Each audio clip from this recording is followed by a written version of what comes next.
As the Ukraine war drags into its third year, the world watches anxiously, hoping for a path to peace amid relentless violence and destruction. The conflict has sent shockwaves through the global order, forcing nations to reconsider their alliances and strategies. In this turbulent landscape, Indian Prime Minister Narendra Modi has emerged as a potential mediator, navigating a complex web of alliances and rivalries. His diplomatic efforts are closely watched by both the West and Russia, as he seeks to carve out a unique role for India on the world stage. India's approach is rooted in its long-standing tradition of non-alignment, but today, it's been reimagined as multi-alignment, an intricate balancing act that involves maintaining strong ties with Russia, deepening partnerships with the United States, and engaging with the broader Western bloc. Modi has avoided condemning Russia outright, arguing that open communication with Moscow is essential for any hope of peace. This stance has drawn both criticism and praise, as India tries to keep diplomatic channels open while urging restraint. His message to Putin, "This is not an era of war," has become a diplomatic mantra, positioning India as a bridge builder rather than a bystander. Modi's words echo in international forums, signaling India's desire to play a constructive role in resolving the crisis. India's challenge is immense. It must protect its vital defense and energy interests with Russia, which remain crucial for its security and economic growth. Russian arms and oil are lifelines for India, making any sudden shift in policy risky. At the same time, India is deepening strategic ties with the US and the Quad, seeking new opportunities in technology, security, and trade. This dual engagement is a tightrope walk, requiring careful diplomacy to avoid alienating any side. The coming months, with high-level summits and international gatherings on the horizon, will test whether India's balancing act can deliver a breakthrough in peace negotiations, or if it risks losing credibility with both sides of the conflict. The stakes are high. India's diplomatic gamble could either elevate its global standing, showcasing its ability to mediate in one of the world's most dangerous conflicts, or leave it isolated on the world stage, with millions of lives hanging in the balance and the world waiting to see if India's delicate dance for peace can truly make a difference. 2025 has seen a whirlwind of diplomacy, with the world's most powerful leaders converging for a series of high-stakes meetings that could alter the course of global politics. The year has been marked by urgent negotiations, shifting alliances, and a sense that every summit carries the weight of history. At the heart of this diplomatic storm is Narendra Modi, India's Prime Minister, who has emerged as a central figure in some of the year's most critical negotiations. His ability to engage with leaders from all sides has put India in a unique position on the world stage. In August, Modi held a pivotal conversation with Russian President Vladimir Putin, just days before receiving a direct and confidential briefing following the high-profile Trump-Putin summit in Alaska. This sequence of events underscored India's growing reputation as a trusted intermediary, capable of bridging divides between rival powers. As the Shanghai Cooperation Organization summit in China drew near, the stakes rose even higher.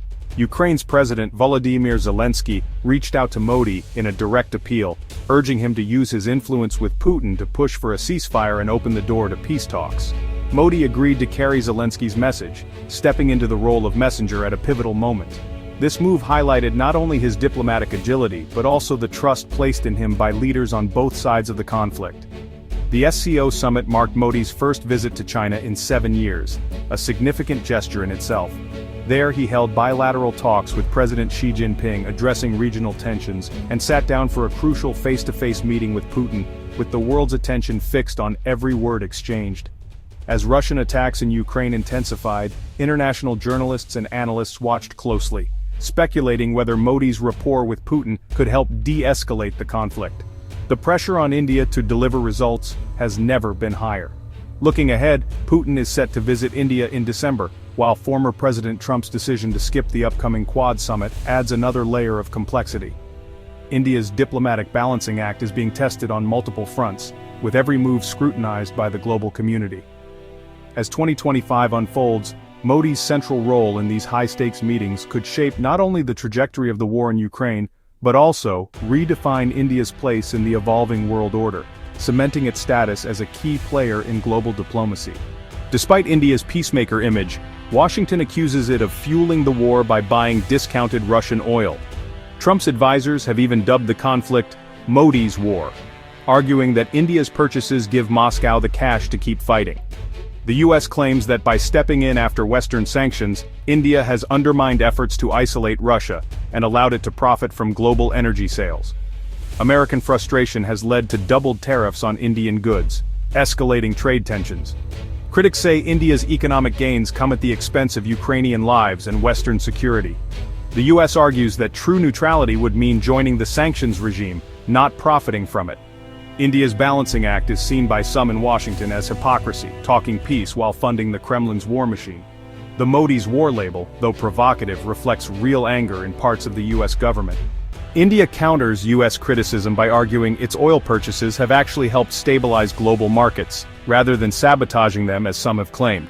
Indian officials point out that their actions have prevented even greater volatility in energy prices, which could have hurt economies worldwide, not just in India.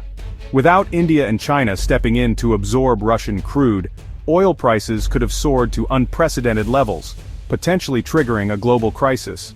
Their demand has acted as a buffer, softening the blow of Western sanctions and keeping oil flowing to the world market.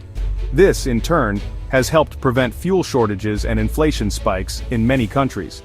Ironically, India has now become Ukraine's largest diesel supplier, highlighting that its role in the global energy chain is far more complex than simply funding Russia's war effort. Indian refineries process Russian crude and export refined products, including to countries directly affected by the conflict. India insists its trade is entirely legal, operating under the G7 price cap mechanism. This system was specifically designed to keep Russian oil flowing to global markets while limiting Moscow's profits, and India says it is fully compliant with these international rules. By following these rules, India claims it's not breaking sanctions, but acting within the West's own framework. Indian officials emphasize that their transactions are transparent and regularly reviewed to ensure compliance with all international regulations. For India, energy security is paramount. Its first duty is to its 1.4 billion citizens. Affordable and reliable energy is essential for economic growth, poverty reduction, and daily life, making it a non-negotiable priority for the government. The government frames its policy as pragmatic, not pro-Russia, buying where it gets the best deal, just like any nation would. Indian leaders argue that their approach is based on national interest and economic logic, not ideology or alliances. India's dual role, buying crude from Russia, supplying diesel to Ukraine, complicates the narrative of blame. It shows how interconnected and nuanced the global energy market has become, defying simple labels of right and wrong. Ultimately, India sees itself as a stabilizer, not a saboteur, in a volatile global energy market, acting in its own interest, but also helping to keep the world's energy system from spinning out of control. The controversy over India's Russian oil imports hinges on how payments are made. To avoid US sanctions, Indian refiners use alternative currencies, mainly the UAE dirham, via third-country traders. Some deals are settled in rubles or yuan, reflecting a global shift away from dollar dominance. India's adherence to the G7 price cap is its main defense against accusations of sanctions evasion. India has long been a major refining hub, exporting diesel and gasoline worldwide. The shift to Russian crude is new, but the business model isn't. India is simply leveraging its infrastructure for profit. Most of the refined products are used domestically, but exports to Europe and Ukraine highlight India's complex role. In short, India's oil trade is legal, strategic, and rooted in long-standing economic realities. Despite US pressure, India's economy is booming, thanks in part to cheap Russian oil. Lower energy costs have kept inflation in check and fueled a GDP growth rate of 7.8%, the fastest among major economies. Even as US tariffs bite, the savings from discounted oil have offset much of the damage. Most refined fuel stays in India, powering its vast domestic market and supporting development. The government has used energy savings to protect consumers and invest in growth.